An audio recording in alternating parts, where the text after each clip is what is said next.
You ever meet someone who lives to make your life miserable? That was Giselle, my on-site landlord from hell. She had power, and she knew it. She controlled repairs, inspections, rent checks, everything. But what she didn't know was that her own arrogance would be the reason she lost it all. This is the story of how I turned the tables on her and watched her little empire crumble. If you've ever had a petty boss, a neighbor, or a landlord who thought they could walk all over you, hit that like button, subscribe, and get ready for one of the most satisfying revenge stories you'll hear all week. It all started when I moved into a quiet suburban duplex. The owner, an older man named Mr. Lewis, was kind, honest, and fair. He treated his tenants with respect, and I thought I'd finally found a decent place to live. I paid a healthy security deposit, got my keys, and started settling in. But there was one catch. My day-to-day contact wasn't the owner. It was Giselle. She was the on-site landlord, basically a tenant who got half off her rent in exchange for managing the other duplexes. At first glance, she seemed fine. But you know when someone smiles at you, and there's something behind it? Something sharp? That was Giselle. From the moment we met, I could feel her dislike. No reason, no incident, just a cold, polite hatred. And because she lived in the other half of my duplex, I couldn't avoid her even if I wanted to. At first, it was little things. If a friend parked a few inches too far onto her side of the driveway, she'd storm out, waving her arms, shouting about property lines. If I had my TV on after 10 p.m., the next morning, there'd be a note taped to my door. Quiet time starts at 10. You agreed to the rules. If I laughed too loud, if I dropped something, if my front light was too bright, ding dong, she was right there, face twisted in that smug smile. It was like living next to an HOA with legs. But the worst part, she controlled everything. When my dishwasher broke, she said she'd look into it. When my rent check went missing, she accused me of not paying. Every interaction was like walking through a minefield. Phil, I told myself, just get through the lease. Then you can move out and never deal with her again. Months later, a neighbor let something slip. Apparently, Giselle had wanted one of her friends to move into my duplex. But her friend's credit was a disaster. The owner picked me instead, spotless credit, stable job, polite. And Giselle? She took it personally. That's why she'd been tormenting me. Every snide comment, every delay, every fake rule violation, it was all out of spite. Knowing that didn't make it easier. But it did make me determined not to give her the satisfaction of seeing me crack. Then, a few weeks before my lease ended, disaster struck. I noticed the carpet near my water heater was damp. When I looked closer, I realized the water heater was leaking. I cleaned it up, put down towels, and emailed Giselle immediately. Hey Giselle, looks like the water heater's leaking. Could we get it checked before it gets worse?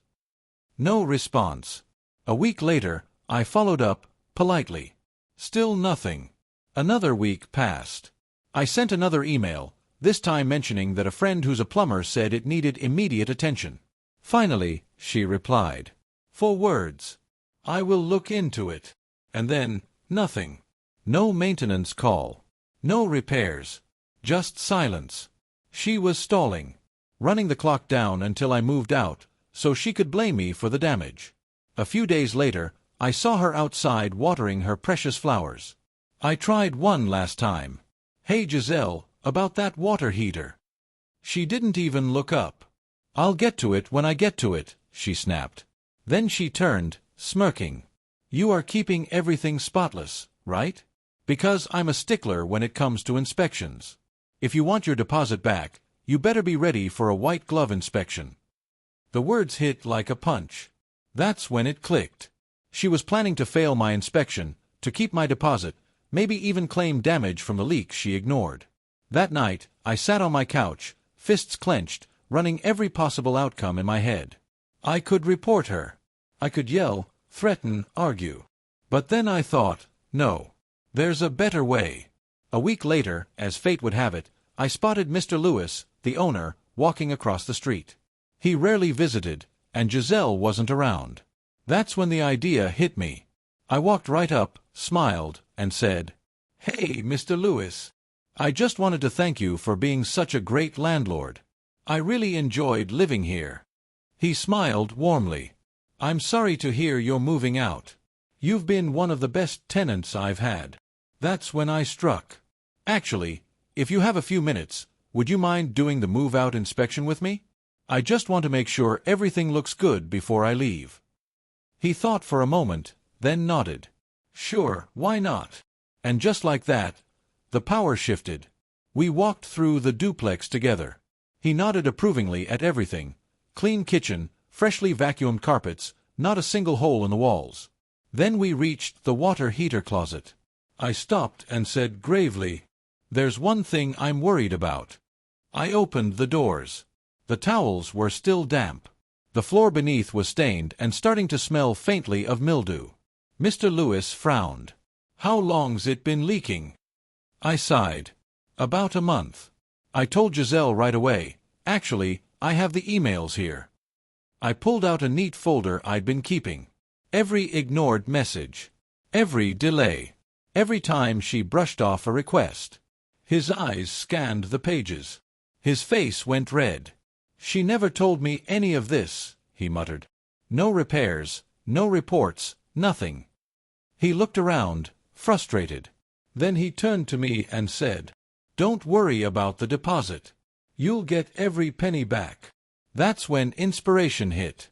"Actually," I said slowly, "I still owe this month's rent, $750.